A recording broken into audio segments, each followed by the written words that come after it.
morning students and everybody. Class को continue करते हुए लेसन नंबर 3 पीरियड 5 आज 5वां लेक्चर 3rd लेसन का स्टार्ट कर रहे हैं और आज का टॉपिक है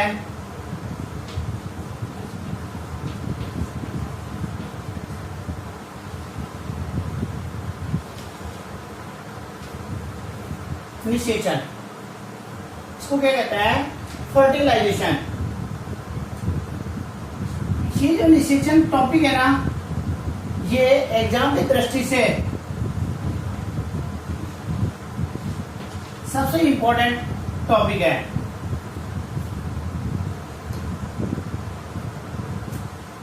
निषेचन से पहले कल की जो ऑनलाइन क्लास थी, कल की ऑनलाइन क्लास में असंजनन या अनिषेचता का अध्ययन किया था।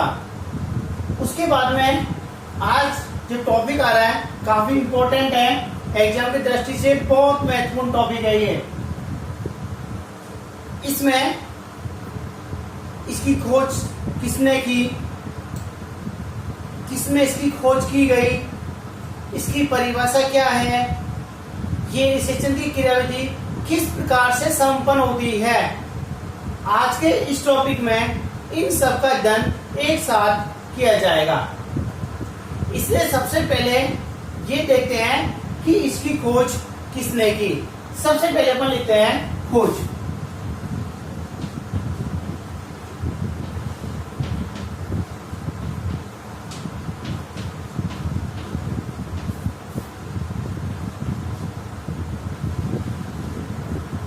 खोज किसने की? स्ट्रासबर्गर ने की। कब की? 1884 ईस्वी में। कब की? 1884 ईस्वी में की।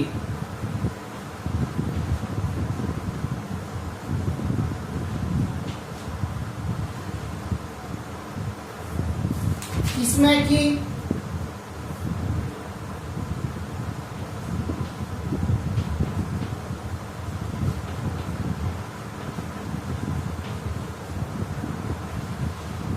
लीलियम पादप में की। अब अपने पास ये आता है कि जो प्रकृति में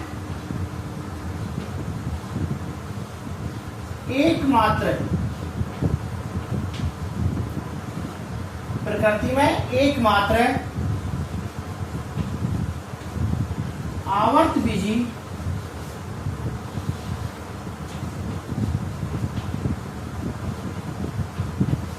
एंजियोस्पर्म, आवर्तबीजी प्रकृति में एकमात्र आवर्तबीजी पादप ऐसे हैं जो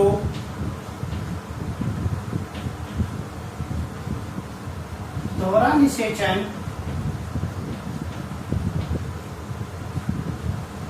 एवं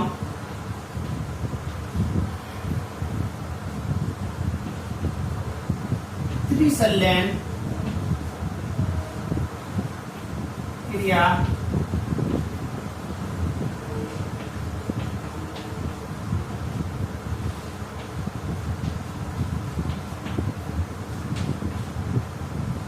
पूरी प्रकृति में एकमात्र आवर्तबीजी प्लांट्स कौन से?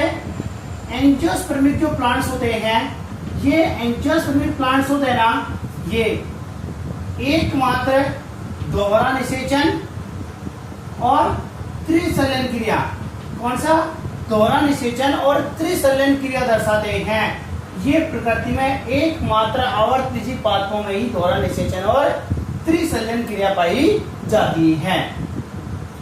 यदि इसकी परिभाषा की बात की जाए, इसकी बात की जाए, यदि इसकी परिभाषा की बात की जाए तो इसकी परिभाषा क्या होती है? इसकी परिभाषा होती है कि जब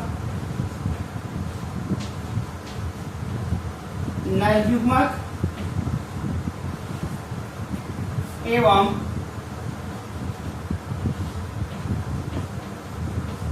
मादा नरयुग्मक एवं मादा युग्मकों के प्राकेंद्रकों नरयुग्मक एवं मादा युग्मों के प्राकेंद्रकों के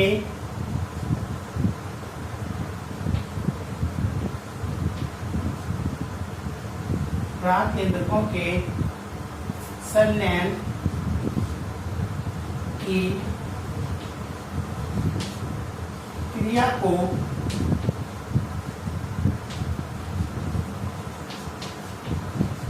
निषेचन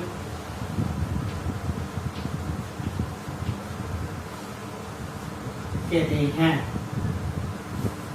नरयुग्मक एवं मादा युग्मकों के प्राकेंद्रकों के संलयन की क्रिया को निषेचन कहते हैं।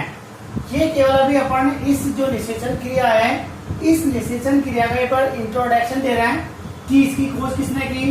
इसकी खोज सबसे पहले स्ट्रासबर्गर नामक वैज्ञानिक था। सबसे पहले स्ट्रासबर्गर नामक वैज्ञानिक द्वारा सबसे पहले निषेचन क्रिया को देखा गया। इन्होंने लीलियम जो प्लांट्स हैं, इस लीलियम प्लांट्स में 1884 ईस्वी में सबसे पहले निषेचन क्रिया के बारे में अध्ययन किया। और प्रकृति में आवर्तविषी पादप एकमात्र ऐसे प्लांट्स हैं जो दोहरा निषेचन और त्रिसंलयन क्रिया दर्शाते हैं। अब इसकी परिभाषा देखें कि निषेचन की परिभाषा क्या होती है। तो निषेचन की परिभाषा क्या होती है, नरयुग्मक एवं मादा युग्मकों के प्राकेंद्रकों के संलयन की क्रिया को क्या कहते हैं, निषेचन क्रिया कहती हैं। ये जो निषेचन क्रिया होती है ना, ये प्लांट्स में भी होती है, आवर्तविषी पादपों में भी होती है, और अपन यदि ह्यूमन की बात करें तो ह्यूमन में भी निषेचन क्रिया संपन्न होती है।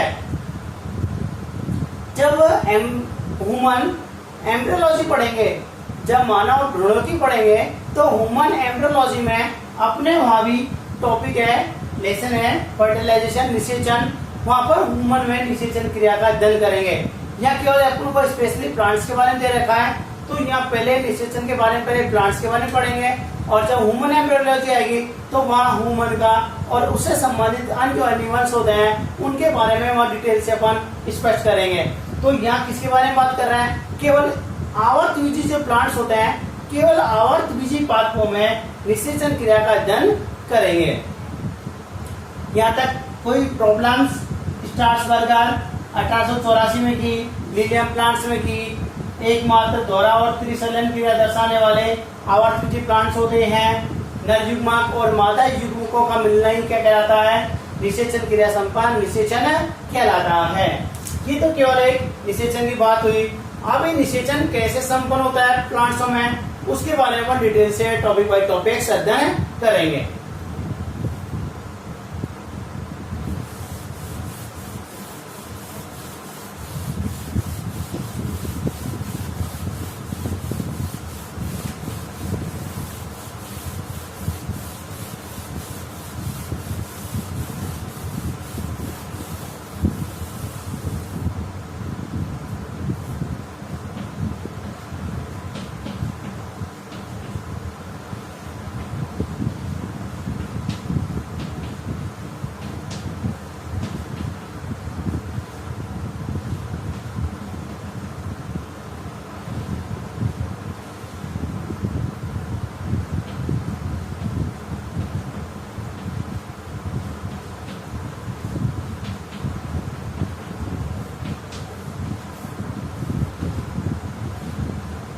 निषेचन की क्रियाविधि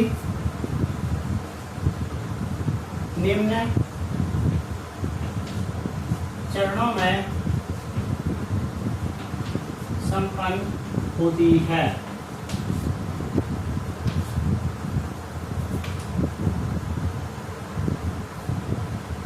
क्या पढ़ रहे हैं, निषेचन क्रियाविधि। कि निषेचन की क्रियाविधि किस प्रकार से होती है, इनके जो चरण है उन एक एक चरणों का अपन अध्ययन करते हैं। सबसे पहले एक बार मैं चरण बता देता हूँ कौन कौन से चरण होते हैं, फिर एक एक चरण का अध्ययन करते हैं। सबसे पहला आता है पराग कणों का अंकुरण। क्या आता है? पहला स्टेप क्या आता है? पराग कणों का अंकुरण। दूसरा आता है पराग नलिका की वृद्धि एवं मार्ग। तीसरा पॉइंट आता है पराग नलिका का बीजांड में प्रवेश। पराग नलिका का बीजांड में प्रवेश। चौथा, ये जो पराग नलिका का जो बीजांड प्रवेश होता है ना, ये किस प्रकार से होता है?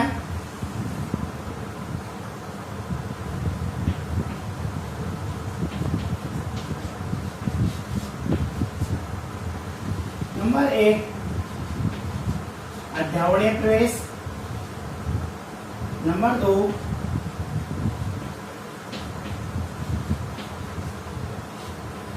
विभागीय प्रवेश। नंबर 3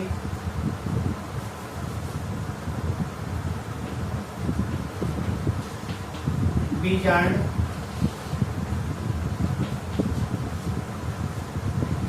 द्वारीय प्रवेश। बीजांड द्वारीय प्रवेश। कितने स्टेप्स हो गए? 3 स्टेप्स। चौथा स्टेप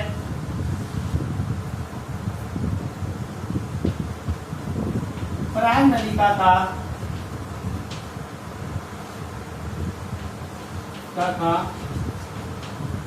भ्रूण कोश में प्रवेश। पराग नलिका का भ्रूण कोश में प्रवेश। यहाँ भी नंबर 1 सहायक कोशिका व अंड कोशिका के मध्य से। दूसरा आता है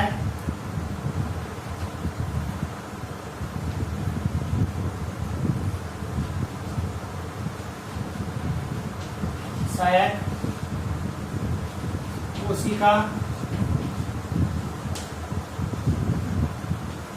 कोशिका व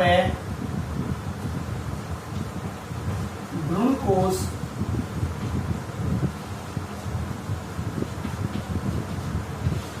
भित्ति के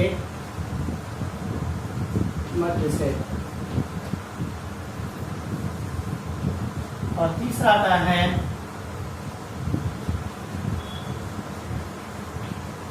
सहायक कोशिका के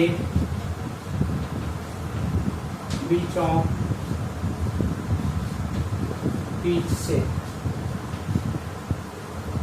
और पांचवा टॉपिक आता है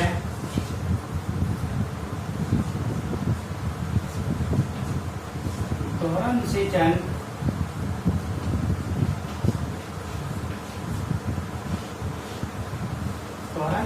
व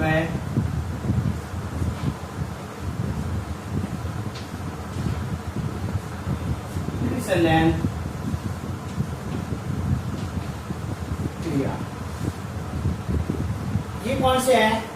ये अपने पास जो निषेचन की क्रियाविधि है, निषेचन की क्रियाविधि को इन पॉइंटों के माध्यम से अध्ययन किया जाएगा।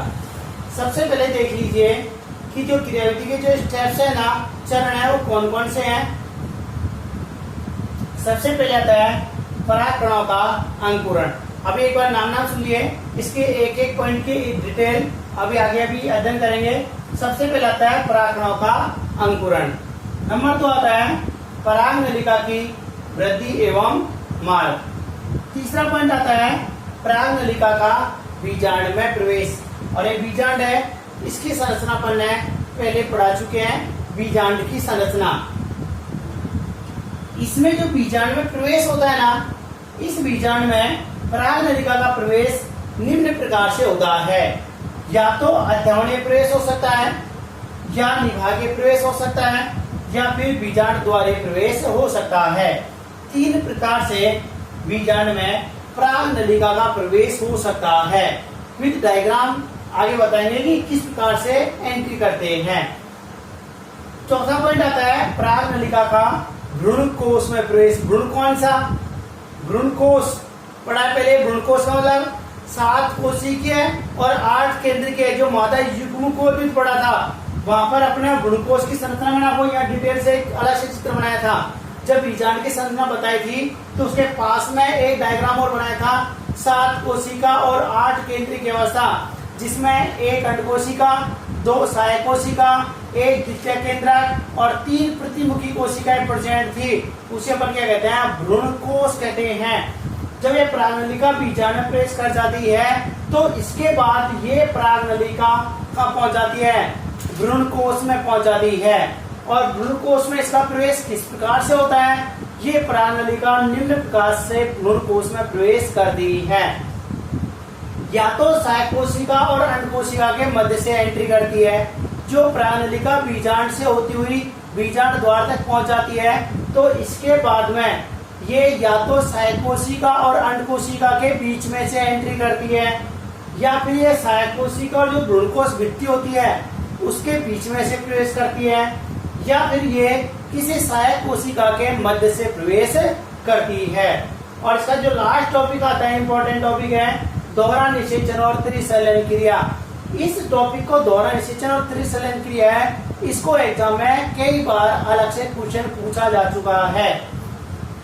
दोहरा निषेचन एवं त्रिसलन क्रिया से आप क्या समझते हैं? क्वेश्चन ऐसे पूछता है, या फिर ये पूछता है कि दोहरा निषेचन किसे कहते हैं? आवर्त बीजी पादपों में दोहरा निषेचन एवं त्रिसलन क्रिया को स्पष्ट कीजिए। ये किस प्रकार से संपन्न होता है? इसकी डिटेल भी अभी आगे जब पॉइंट बाई पॉइंट अध्ययन करते हैं अभी, उसमें लास्ट टॉपिक पर ही बताएंगे कि दोहरा निषेचन कैसे होता है और दोहरा निषेचन के बाद में किस चीज का निर्माण होता है और वो किस प्रकार से परिवर्तित होते हैं। तो ये सबसे पहले पॉइंट्स हैं, एक बार इन पॉइंट्स को नोट कर लीजिए, फिर दोबारा एक एक पॉइंट्स का अध्ययन करते हैं। सबसे पहले पॉइंट्स डाल रखे हैं। सबसे पहले निषेचन की क्रियाविधि डालनी है, फिर पॉइंट डालना है कि निषेचन क्रियाविधि को निम्नचरण विभाजित किया गया है, निम्नचरण संपन्न होती है। इसके बाद में पूरे टॉपिक्स उतारने हैं, उसके बाद में नोटबुक में एक एक टॉपिक को अलग डिटेल से समझाएंगे। तो ये पहले सबसे पहले 5 पॉइंट्स नोट कीजिए और एक एक टॉपिक का अध्ययन स्टार्ट करते हैं।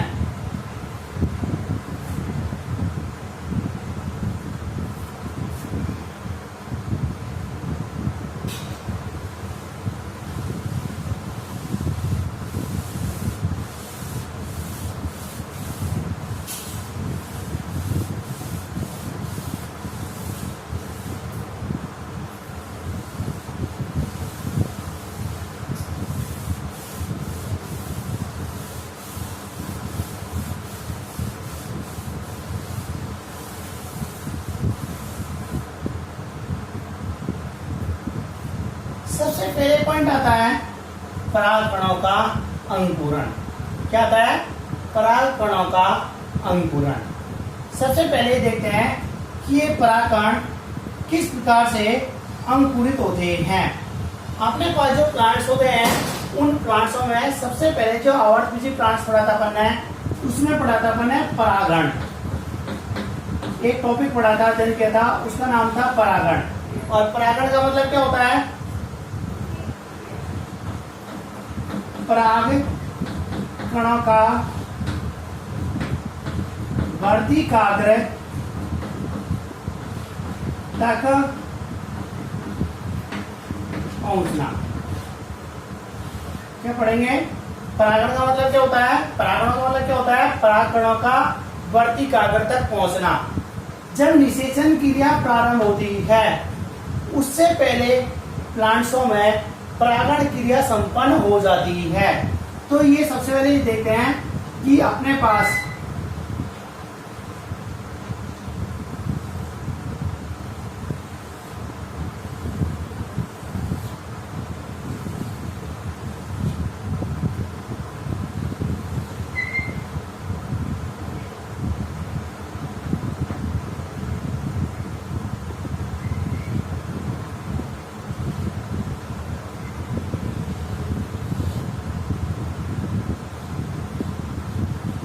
ठीक है, ये बीजांड है, ये वर्तिकाग्र है,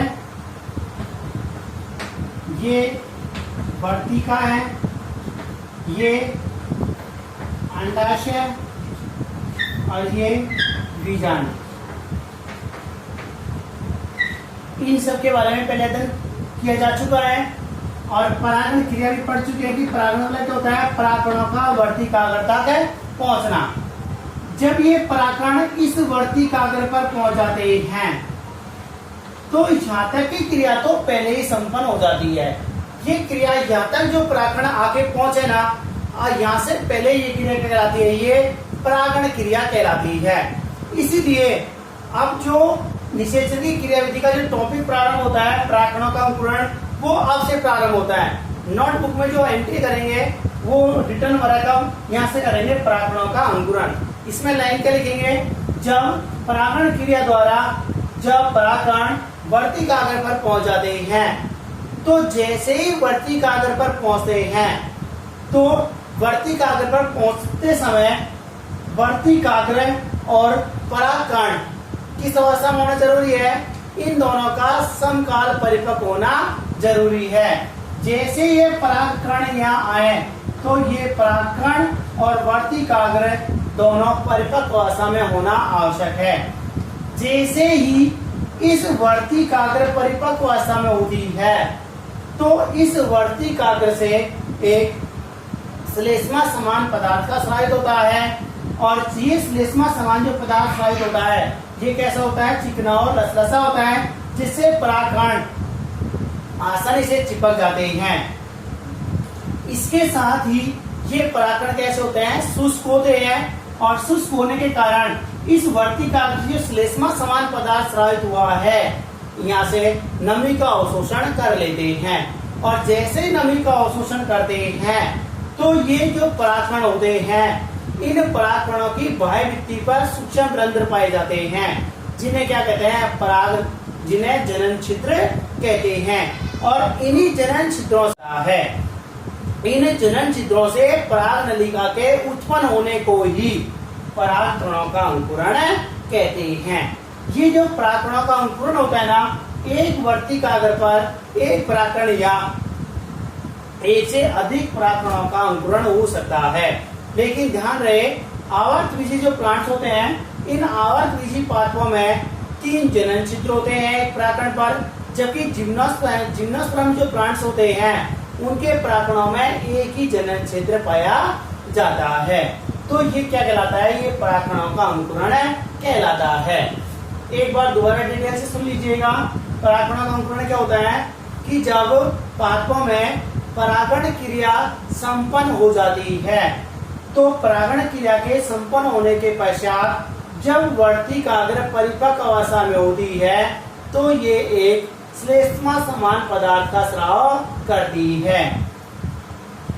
इस श्लेष्मा समान पदार्थ से परागकण नमी का अवशोषण कर लेते हैं और नमी का अवशोषण करने के पश्चात बाह्य भित्ति पर उपस्थित जनन छिद्रों से पराग नलिका का अंकुरण दर्शाते हैं। इन जनन छिद्रों से पराग नलिका के निर्माण की प्रक्रिया को ही परागकणों का अंकुरण कहते हैं। ये किसमें लिखना है, ये परागकणों के अंकुरण में लिखना है। एक वर्तिकाग्र पर एक से अधिक परागकण उपस्थित हो सकते हैं और एक से अधिक परागकण अंकुरण भी दर्शा सकते हैं।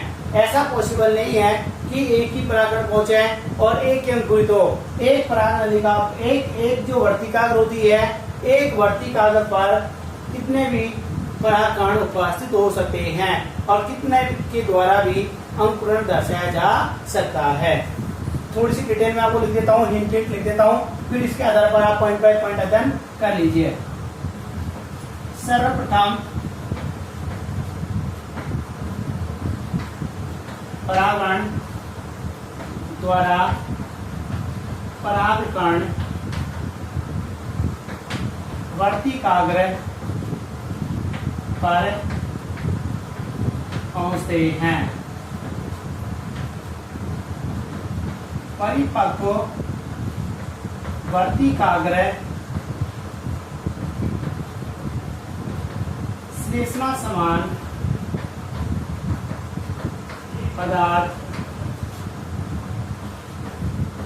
स्रावित करती है जो परागकणों को चिपकाने व अंकुरण में सहायक होता है।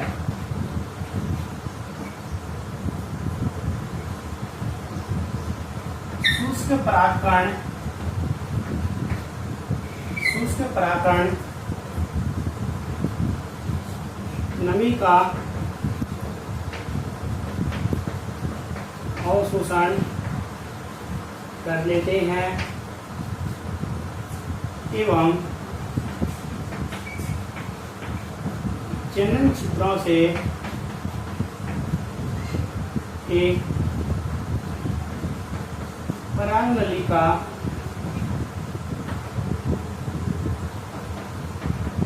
उत्पन्न होती है।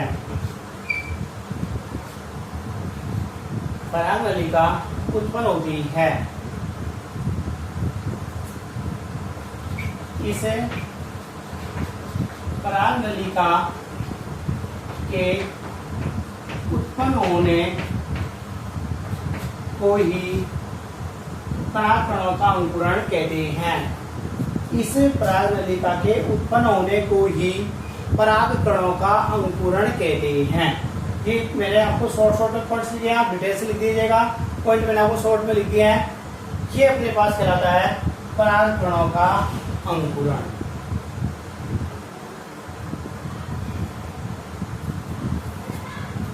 यहाँ तक आया। इसके आगे देखो, इसका आगे क्या लिखना है।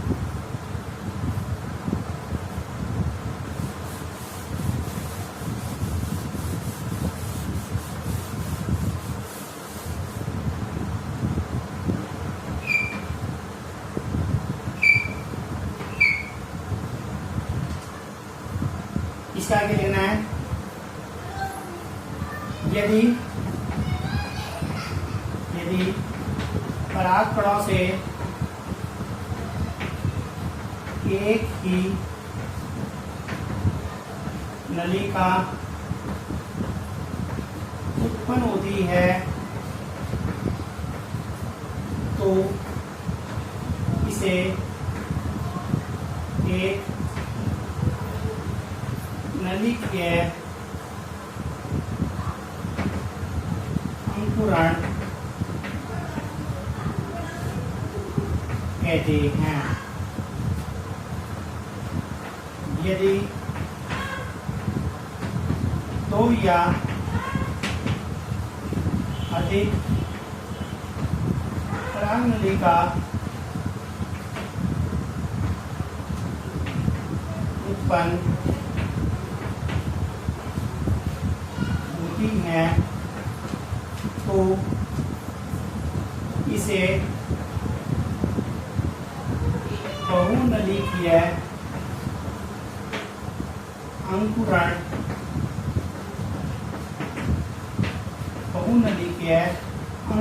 कहते हैं।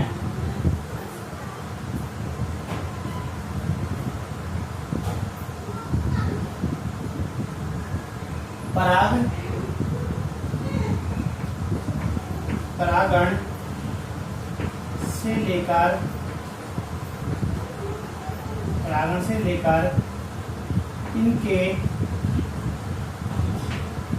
अंकुरण तक के समय को अंकुरण काल कहते हैं।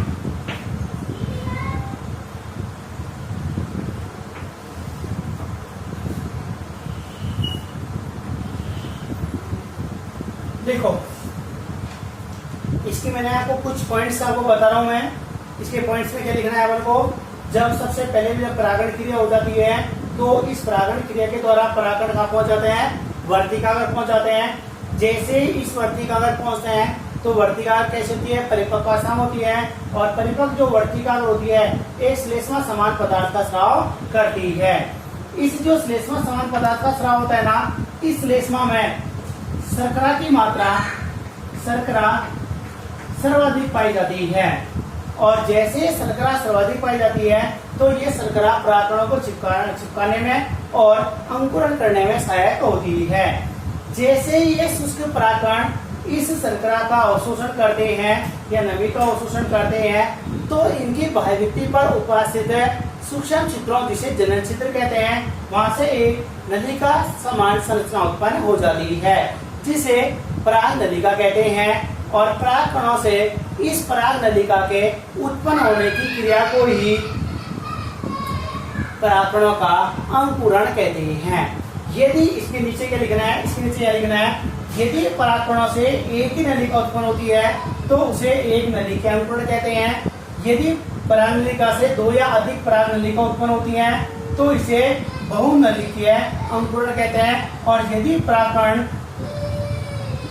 और परागकण से लेकर के और जो अंकुरण तक का जो समय होता है, जब कोई परागण क्रिया हुई है और परागण क्रिया उत्पन्न होने से लेकर के और जब तक वो अंकुरण नहीं दर्शाते हैं ना, तब तक का जो समय होता है उसे क्या कहते हैं, अंकुरण काल कहते हैं। जैसे मान लो कोई परागण क्रिया द्वारा 5 दिन पहले वर्तिकाग्र प्रेजेंट हो गया और 5 दिन बाद में वो अंकुरण क्रिया दर्शाता है, तो किसी प्लांट्स का अंकुरण काल कितना माना जाएगा, 5 दिन माना जाएगा।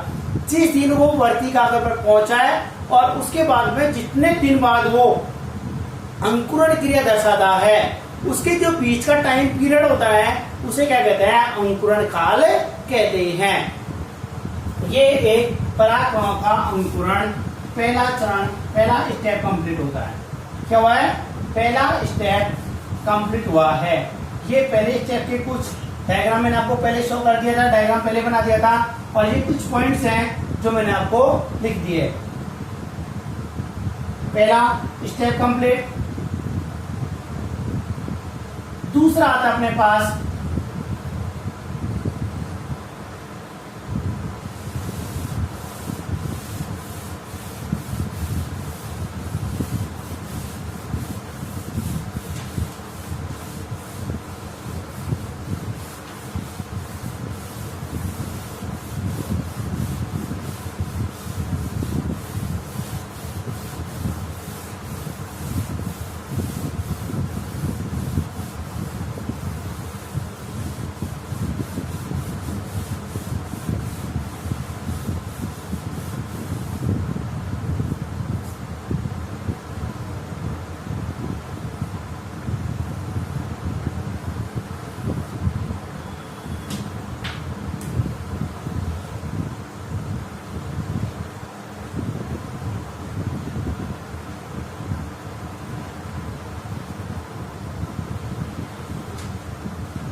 पहला पॉइंट पढ़ा था परागकणों का अंकुरण। जहां से जो पराग नलिका बनी है ना, ये क्या जाता है, परागकणों का अंकुरण।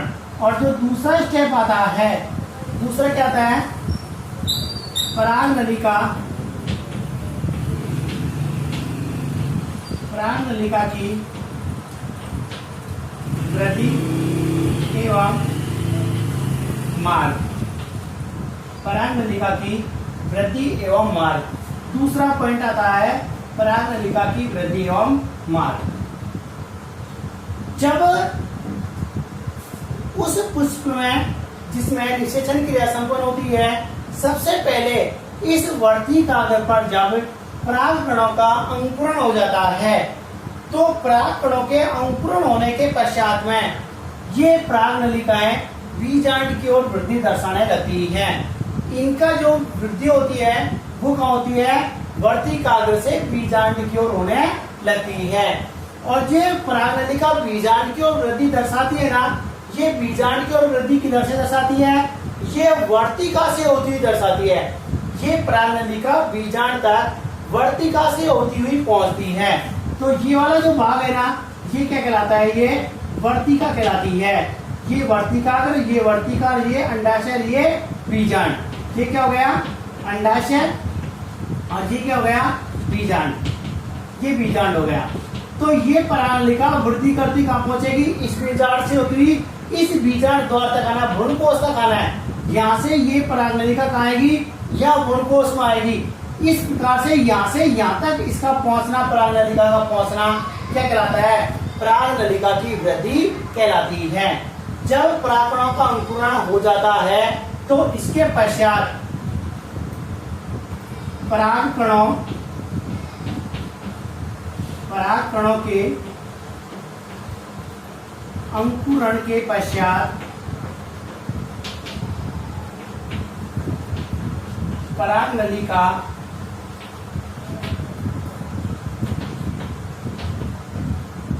बीजांड की ओर, परागनलिका बीजांड की ओर वृद्धि करती है। क्या करती है, ये बीजांड की ओर वृद्धि करती है।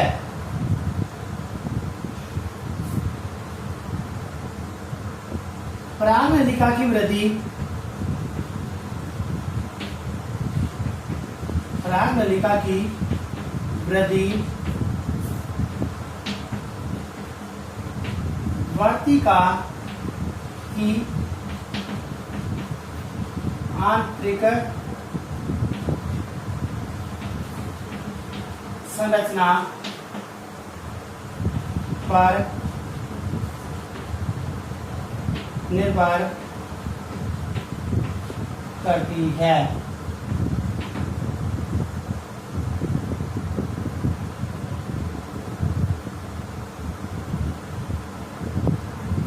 जब ये बीजांड की ओर वृद्धि करती है तो बीजांड की ओर वृद्धि या तो रसायन अनुवर्ती प्रकार से होती है, यह वृद्धि, यह है वृद्धि एक दिशीय, एक दिशीय रसायन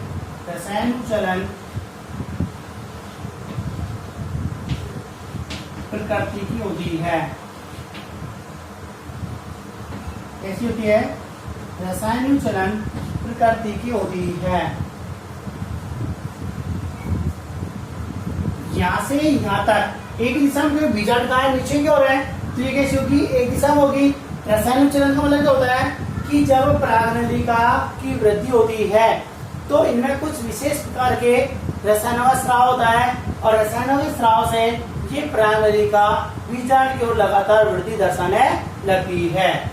अब ये बीजांड की ओर जो वृद्धि हो रही है ना परागनलिका की, ये परागनलिका की वृद्धि दो या दो से अधिक परागकणों की एक साथ हो सकती है, लेकिन जब अंत में जब भ्रूणकोश में प्रवेश होएगा तो वहां पर एक ही परागनलिका पहुंच पाती है।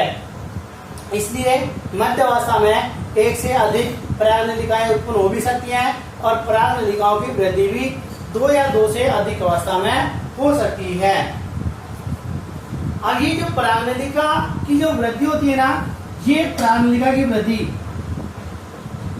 परागनलिका की वृद्धि वर्तिका की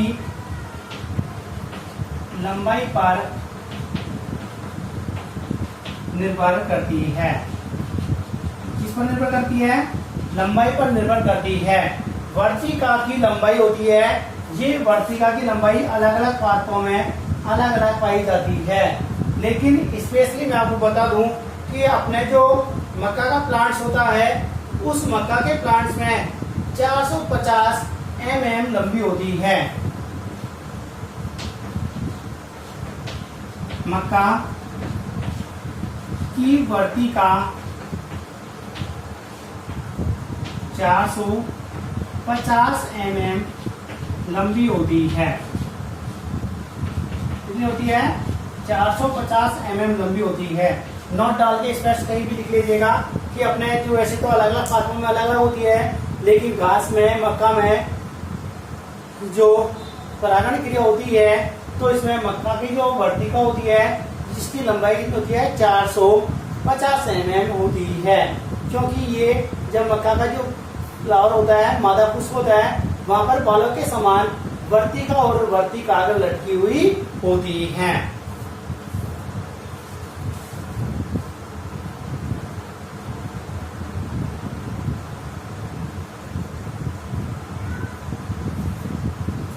आगे देखिए, इसी के नीचे आगे लिखना है अधिकांश पादपों की वर्तिका ठोस होती है।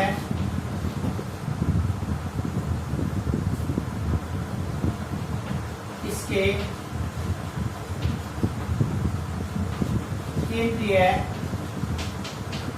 भाग का अपघटन पेक्टिनेज एंजाइम से होता है। किससे होता है?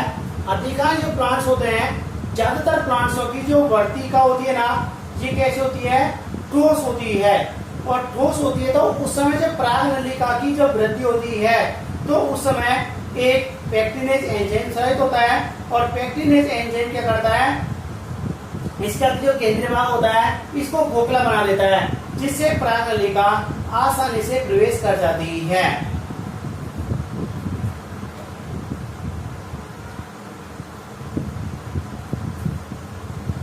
कुछ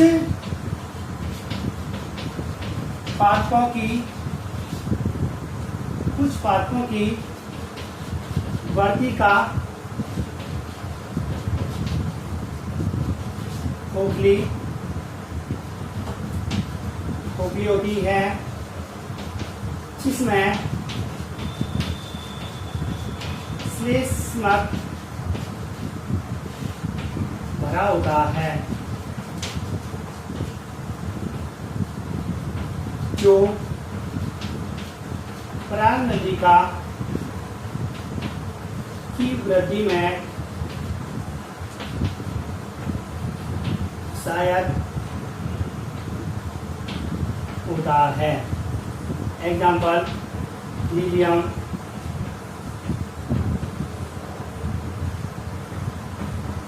राई बीज। इनकी जो कुछ पादप ऐसे भी होते हैं, अधिकांश जो प्लांट्स होते हैं उनकी वर्तिका कैसे होती है? ठोस होती है। जब पराग नलिका का निर्माण होता है, पराग नलिका की वृद्धि होती है तो इनके केंद्रीय भाग में पेक्टिनेज एंजाइम होता है, जो क्या कर देता है? इसको खोखला बना देता है और पराग नलिका आसानी से उसमें प्रवेश कर जाती है। जबकि कुछ प्लांट्स ऐसे होते हैं जिनकी वर्तिका कैसी होती है? खोखली होती है। और वर्तिका खोखली होने का इस वर्तिका जो केंद्रीय भाग गुहा पाई जाती है उसमें क्या भरा होता है?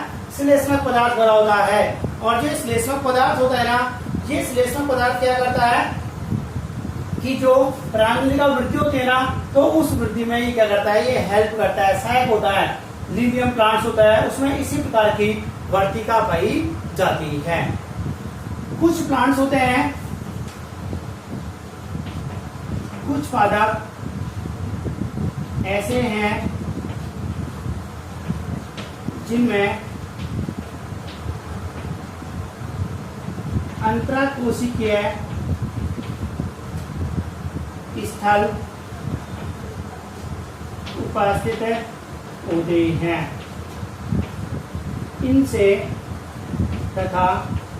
इनसे पराग नलिका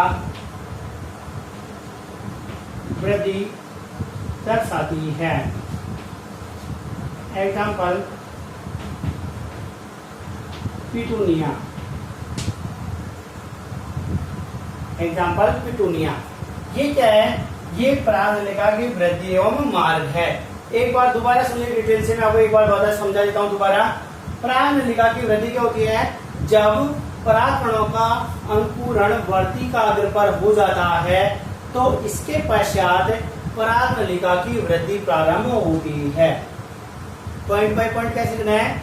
जब वर्तिकाग्र पर, मैं बोल रहा हूं जैसे लिख लीजिएगा, जब वर्तिकाग्र पर परागकणों का अंकुरण हो जाता है तो इसके पश्चात परागनलिका की वृद्धि प्रारंभ होती है। ये जो परागनलिका की वृद्धि होती है, ये परागनलिका की वृद्धि वर्तिका की आंतरिक संरचना पर निर्भर करती है। जिन पादपों में जितनी ज्यादा वर्तिका की आंतरिक संरचना अनुकूलित होती है उस प्लांट्स में परागनलिका की वृद्धि उतनी ज्यादा होती है। तीसरा पॉइंट आता है, परागनलिका की जो वृद्धि होती है ना, ये कुछ पादपों की वर्तिका छोटी होती है, कुछ पादपों की वर्तिका अधिक लंबी होती है। जिन पादपों की वर्तिका अधिक लंबी होती है उन पादपों में परागनलिका भी अधिक वृद्धि दर्शाती है। जिन पादपों की परागनलिका छोटी होती है उन पादपों की वर्तिका भी कैसी होगी? छोटी होगी। जनरली आपको एक स्पेशल नोट लिख देना अपने Rajasthan board NCERT keyword points है कि मक्का की जो वर्तिका होती है ना, ये 450 mm होती है। वैसे अलग अलग पादपों की अलग अलग होती है, क्योंकि हमने एनसीईआरटी में और राजस्थान बोर्ड में ये स्पेशली मक्का का दिया हुआ है। तो वो सकता है एक नंबर पूछ ले कि मक्का के वर्तिकाग्र की लंबाई कितनी होती है, तो वर्तिका की जो लंबाई होती है वो 450 mm होती है। अब अपन ये तो वृद्धि की बात कर रहे थे, अब अपन बात कर रहे थे मार्ग की। ये किस प्रकार से मार्ग दर्शाती है? अधिकांश जो प्लांट्स होते हैं ना, उनकी जो वर्तिका होती है ना, वो कैसी होती है? ठोस होती है। कैसी होती है? ठोस होती है। जो अधिकांश पादपों की वर्तिका ठोस होती है और उनमें जब परागनलिका की वृद्धि होती है तो उनके जो केंद्रीय भाग होता है, उनके केंद्रीय भाग में एक पैक्टिनेज एंजाइम स्रावित होता है। क्या होता है? एक पैक्टिनेज एंजाइम स्रावित होता है और ये पैक्टिनेज एंजाइम क्या करता है? उस केंद्रीय भाग में अपघटन दर्शाता है, जिससे परागनलिका की वृद्धि के लिए स्थान उपलब्ध हो जाता है। ये कौन सा है? ये पश्च मार्ग है। कुछ पादपों की जो वर्तिका होती है ना, वो कैसी होती है? खोखली होती है। कुछ पादप ऐसे होते हैं जिनकी वर्तिका कैसी होती है? खोखली होती है, जिसमें क्या भरा होता है? श्लेष्मक पदार्थ भरा होता है। और ये श्लेष्मक पदार्थ क्या करता है? जो परागनलिका की वृद्धि होती है ना, तो परागनलिका की वृद्धि के समय उस परागनलिका में हेल्प का काम करता है, परागनलिका की वृद्धि में सहायक होता है। एग्जाम्पल लीलियम होता है, राइबिज होता है, उन प्लांट्सों में खोखली वर्तिकाग्र पाई जाती है। आपसे पूछ भी ले कि ऐसे पादपों के नाम बताइए जिनकी वर्तिका खोखली होती है, या ऐसे पादपों के उदाहरण दीजिए जिनकी वर्तिका खोखली होती है। एग्जाम्पल के लिखो लीलियम एवं राइबिज, लिखो लीलियम एवं राइबिज। और लास्ट पॉइंट आता है, कुछ प्लांट्स ऐसे होते हैं जिनके केंद्रीय भाग ना तो खोखली होती है और ना ज्यादा ठोस होती है। उनके जो केंद्रीय भाग होता है, उनकी कोशिकाओं के बीच में छोटे छोटे से रिक्त स्थान उपलब्ध होते हैं, जिन्हें अंतराकोशिकीय स्थल कहते हैं। क्या कहते हैं? अंतराकोशिकीय स्थल कहते हैं। ये अंतराकोशिकीय स्थल ही इस परागनलिका की वृद्धि को स्थान उपलब्ध कराते हैं। ये केवल आज विशेषण के 2 स्टेप पूरे हुए हैं। नंबर 1 परागकणों का अंकुरण और नंबर 2 परागनलिका की वृद्धि एवं मार्ग। कितने पॉइंट्स हुए? केवल 2 पॉइंट्स हुए हैं आज अभी। 30 दोनों पॉइंट्स नोट कीजिए। आपको पॉइंट बाय पॉइंट ऐसे लिखने हैं। सबसे पहले आपको डायग्राम बनाना था, अंकुरण दर्शाना, डायग्राम बनाना था, और डायग्राम बनाने के बाद में एक एक आपको डायग्राम भी शो कर रहा है और डिटेल भी आपको साथ साथ लिखी जा रही है, तो इनको नोट कीजिए। और तीसरा पॉइंट आगे स्टार्ट करते हैं।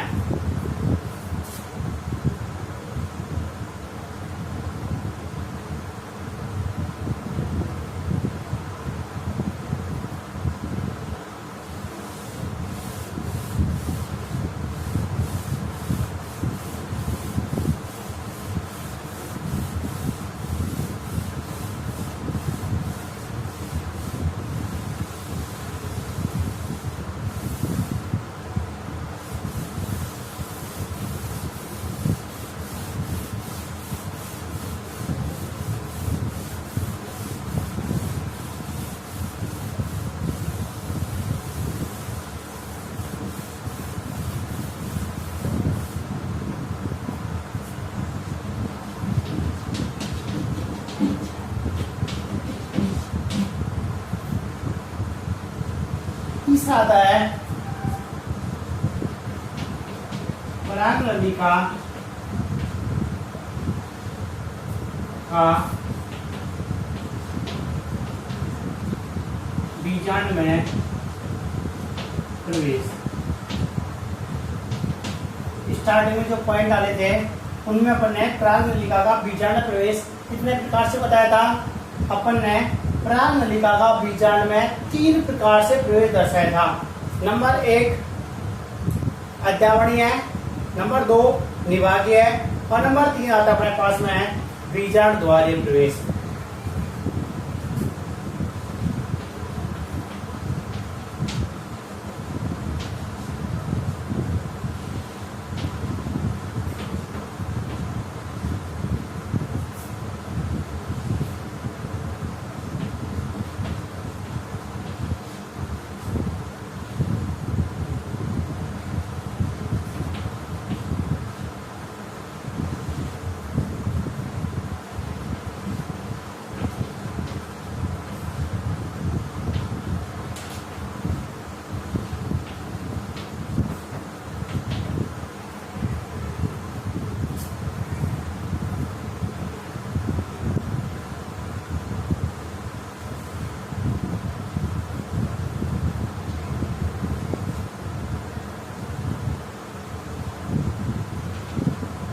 एक डायग्राम बना देता हूँ, फिर इसी डायग्राम के माध्यम से तीनों को मैं बीजांड का डायग्राम बनाऊंगा और वहां से आपको समझ में आ जाएगा।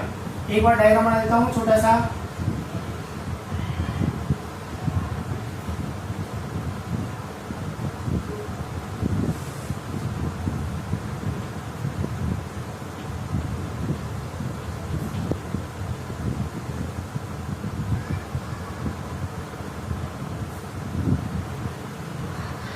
ये परागनलिका आ गई, ये कहलाती है परागनलिका। क्या कहलाती है ये परागनलिका कहलाती है। और ये क्या कहलाता है, ये बीजांड। क्या कहलाता है, ये बीजांड। तो इस परागनलिका का किस प्रकार से प्रवेश होता है, 3 प्रकार से होता है। नंबर 1 अध्यावरणिक प्रवेश। मैं आपको एक एक डिटेल से बता देता हूँ। पहला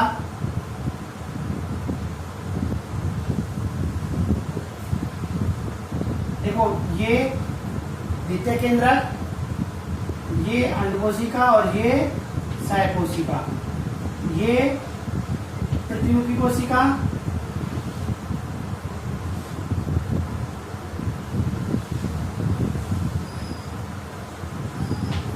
ठीक।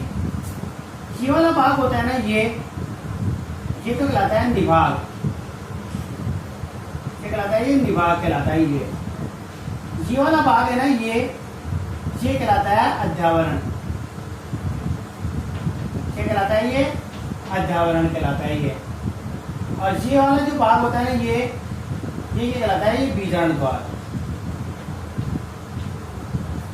3 जगह से कराना है, या तो निभाग से या अध्यावरण से या बीजांड द्वार से। इसे मध्य भाग भी कहते हैं। अब देखो, जब ये परागनलिका इस बीजांड तक आ गई तो ये परागनलिका क्या करती है कि जो परागनलिका आई है ना, ये परागनलिका इस मध्य भाग से प्रवेश करती है। से प्रवेश करती है, ये मध्य भाग से प्रवेश करती है।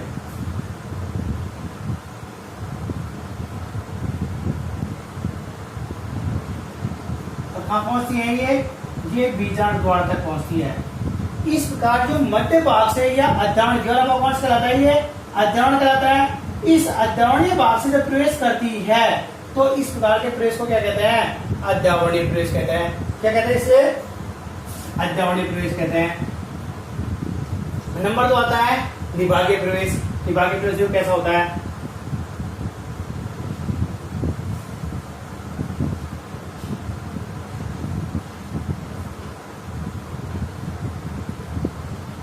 केवल भाग कौन सा कहलाता है, ये निभाग कहलाता है। कौन सा कहलाता है, ये निभाग। अब देखो, ये कहां से प्रवेश करेगी, ये निभाग वाले भाग से, यहां से।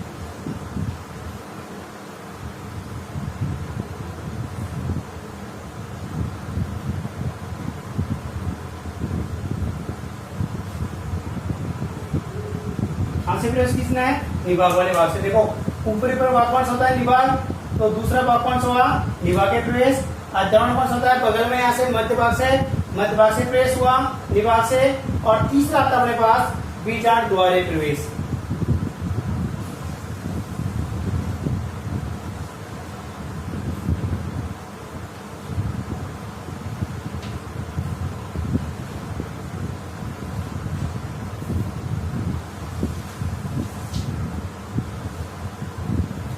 ये प्राणलिका बाहर से होती हुई सीधी कहाँ आती है?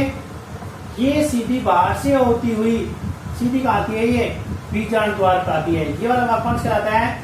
ये बीजांड द्वार कहलाता है। इस प्रकार से इनमें 3 प्रकार से प्रवेश होता है। पहला अपना बताया अद्यावरणीय प्रवेश, जिसको मध्य प्रदेश भी कहते हैं। ये अपने पास कुकुरबिटा जो प्लांट्स होते हैं ना, उनमें होता है। निभागीय है, केजुआइनम है।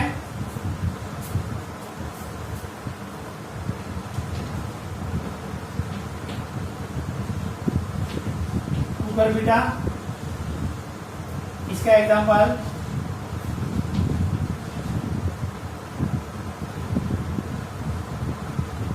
केजुआइना।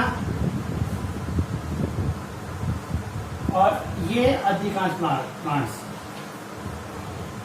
अधिकांश पादप। इसमें हम लोग कैप्सुला की बात करें, ये कहा पाया जाता है। इस प्रकार से 3 पादपों में अध्ययन किया जाता है। एक बार फिर से देख लीजिएगा, परागनलिका का बीजांड में प्रवेश। परागनलिका का बीजांड में प्रवेश कितने प्रकार से होता है? 3 प्रकार से होता है। नंबर 1 अद्यावरणीय प्रवेश, ये वाला भाग निभाग कहलाता है। ये वाला भाग निभागीय है, इसको मध्य प्रवेश भी कहते हैं। ये अद्यावरणीय प्रवेश, ये वाला भाग कौन सा होता है? अद्यावरण होता है। ये निभाग होता है। और नीचे क्या होता है? ये बीजांड द्वार होता है। सबसे पहले अपने लिया अद्यावरणीय प्रवेश, तो यहाँ से जो मध्य वाला भाग होता है ये अद्यावरणीय प्रवेश होता है। ये प्राणलिका जो वृद्धि करती है, प्राणलिका ये यहाँ से, तो ये प्राणलिका कहाँ से प्रवेश करती है? ये बीजांड में अद्यावरण से प्रवेश करते हैं, मध्य भाग से प्रवेश करते हैं, इसलिए इसको अद्यावरणीय या मध्य भाग प्रवेश भी कहते हैं। ऊपर का भाग कौन सा होता है? निभाग वाला होता है। बीजांड द्वार में जो विपरीत सिरा होता है उसे निभाग कहते हैं। ये प्राणलिका सीधी कहाँ से प्रवेश कर जाएगी? निभाग से प्रवेश कर जाएगी। और तीसरा आता है डायरेक्ट, ये प्राणलिका ना तो निभाग से करती है ना अद्यावरण से करती है, डायरेक्ट कहाँ पहुंच जाती है? ये बीजांड द्वार में पहुंच जाती है। लेकिन ध्यान रहे, चाहे किसी भी प्रकार से रहा हो, चाहे वो निभागीय रहा हो, चाहे वो अद्यावरणीय रहा हो, चाहे वो बीजांड द्वार रहा हो, अंत में परागनलिका को पहुंचना का होगा, बीजांड द्वार तक ही पहुंचना होगा। देखो अद्यावरण से प्रवेश किया है, जब भी कहाँ पहुंची है? बीजांड द्वार में। निभाग से प्रवेश किया, जब भी कहाँ पहुंची है? बीजांड द्वार में। और डायरेक्टली बीजांड द्वार में पहुंच सकती है।